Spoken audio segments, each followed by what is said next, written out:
A call came in from an unknown number. Who could it be? Hello? Hello? This is James, your son. It's fine that you divorced my dad, but it's a problem if you don't fulfill your responsibilities as a mother.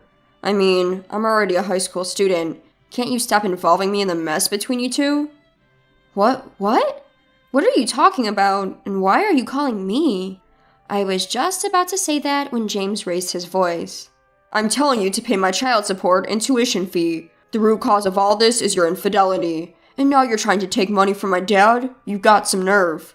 At his words, I felt anger rising in me and replied to James, Who do you think you're talking to? I have no recollection of having a child. What? Have you gone crazy? Or are you trying to avoid paying by playing dumb? Don't mess with me. James must think I'm messing with him, but I'm surprisingly serious. As I said earlier, James is not my child. About 14 years ago, at that time, I was married to my ex-husband and we were about to reach our 3rd year. Up until then, our relationship as a couple hadn't changed much, and I think we got along fairly well. On our days off, we often went out together. With my ex-husband often being busy with work, he was away on business about half the month. He worked in sales, and I knew he traveled a lot even before we got married, so I didn't feel particularly out of place. But the one thing I felt was unnatural was the issue with children. Before we got married, I had told them that I loved children and I wanted to have one as soon as possible. Of course, we both had our own schedules. Even if I was ready, if he wasn't, it wouldn't work. So I wasn't in a rush and was taking my time. But 3 years into our marriage, he had never once brought up the subject of having children. By the time 3 years had passed, I thought it was strange and brought up the subject. What about having a child? It's been 3 years, and the older we get, the higher the risk of giving birth will be. Yeah, but I'm busy with work right now. When will you not be busy? Huh? You always say that, and it's been dragging on until now. I can't help it if I'm busy with work. If you keep saying that, I'm going to start wondering if it's really about work. What do you mean? I haven't done anything wrong. Huh? There was something odd about this conversation. I didn't suspect him of cheating. I was just trying to convey that if this continued, I would have no choice but to suspect him of infidelity. But for some reason, he seems flustered. He's hiding something. Thinking that, I decided to look into my ex-husband's activities, and I was able to uncover the truth behind his words and actions. His attitude when I confronted him that time, and what he was really doing when he said he was on a business trip. It was too mild to be called an affair. Turns out he was leading a double life. Half the month he spent with me, and half the month with another family. But what shocked me most was that the other woman had a child.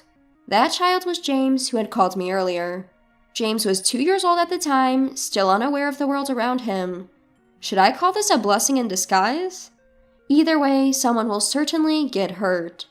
So I decided to speak to the other woman in the following days.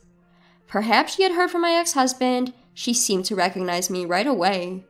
My first impression of her wasn't very pleasant. In a tense atmosphere, I quickly got to the point. I spoke about everything that bothered me, such as whether it was okay for my ex-husband to be leading a double life and who was the child's parent. But the woman began to respond nonchalantly, without changing her complexion or showing any guilt. She firmly stated that she was the mother of James. My ex-husband seemed to be hiding it, but she didn't hesitate to answer, which made me feel a bit overpowered. Finally, I asked her what she planned to do in the future.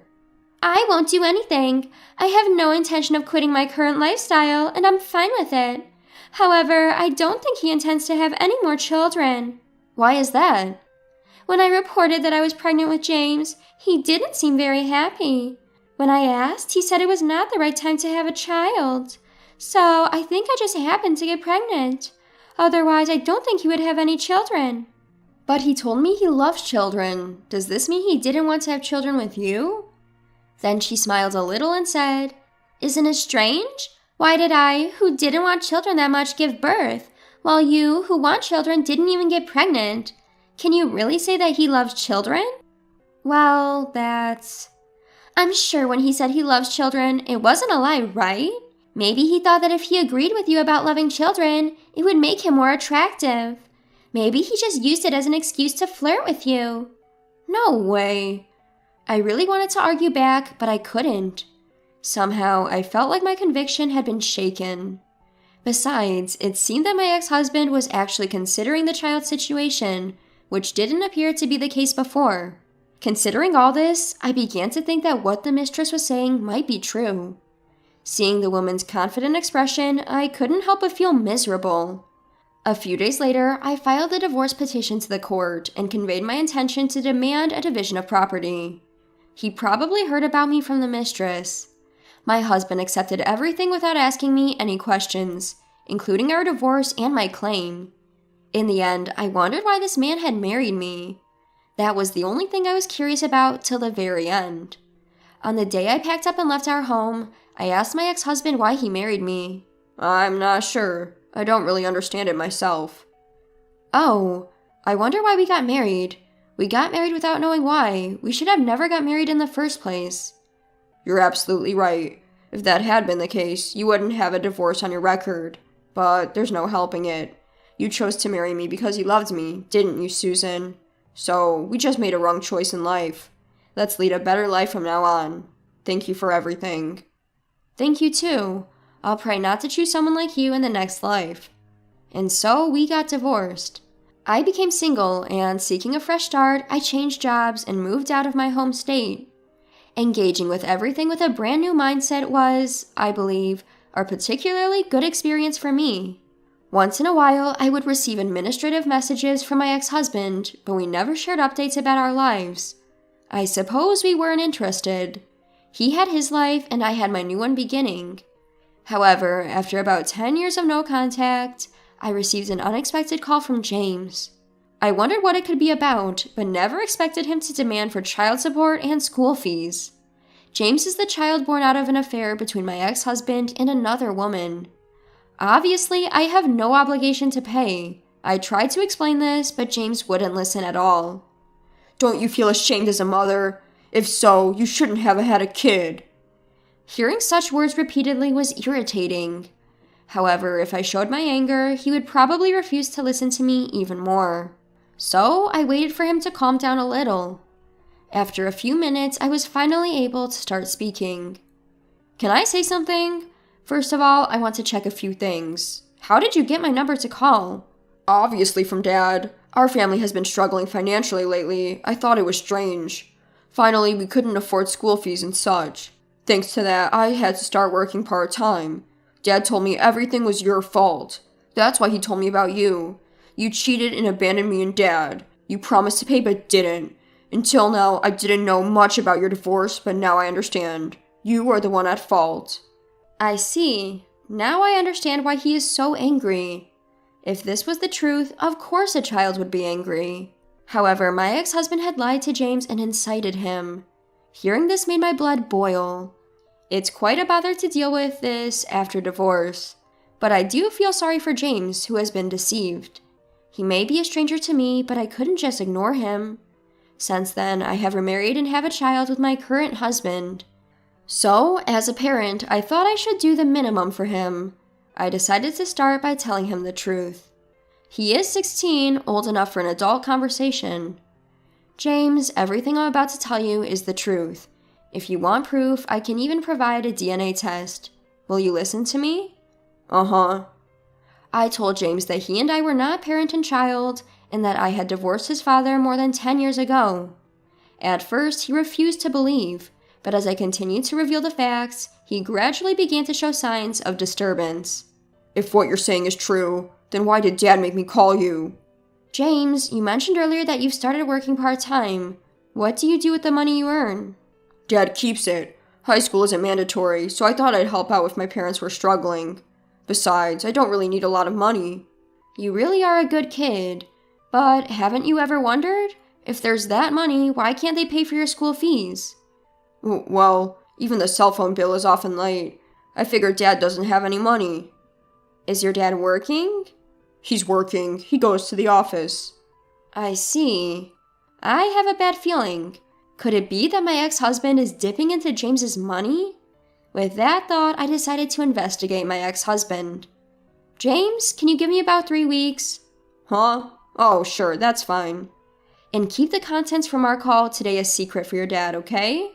Got it. And so I began my investigation of my ex-husband. I hired a private investigator and waited for the results. Some might call me generous for going to such lengths, but I'm doing it all for James. I don't mind if people say I'm crazy for caring so much about someone else's affairs. So what? If a child is about to collapse in front of you, would you ignore it? My answer is no. I don't want to be that kind of person. Besides, I hate my ex-husband more than anything for lying to his son. While harboring my anger towards my ex-husband, I waited for 3 weeks for the PI's report. The results came in. The contents left me in shock. At the same time, anger surged within me. Turns out my ex-husband is not a full-time employee, but a temp worker. But it seems he was recently laid off and is now on leave. Apparently, he's been going to the unemployment office, but spending most of his days at the casino. James thought his father was working because he always wore a suit, but he was actually job hunting. And there was no sign of him seriously looking for a job. But the worst part about my ex-husband is that he easily begs his son for money, feigning remorse. That's why James, seeing his dad like that, felt sorry and gave him all his part-time earnings. But in reality, that money was just spent on my ex-husband's casino games and leisure. This is absolutely unacceptable. First, I need to sort out James's life. With that thought, I called my ex-husband's mother. It was fortunate that I hadn't deleted her number. Hello? Oh, Susan. What's up? It's been quite a while. I'm sorry for the long silence, mother-in-law. Could we talk for a bit? I explained the current situation to my mother-in-law. Why did I call my mother-in-law? My ex-husband's mother and her sister are his worst enemies.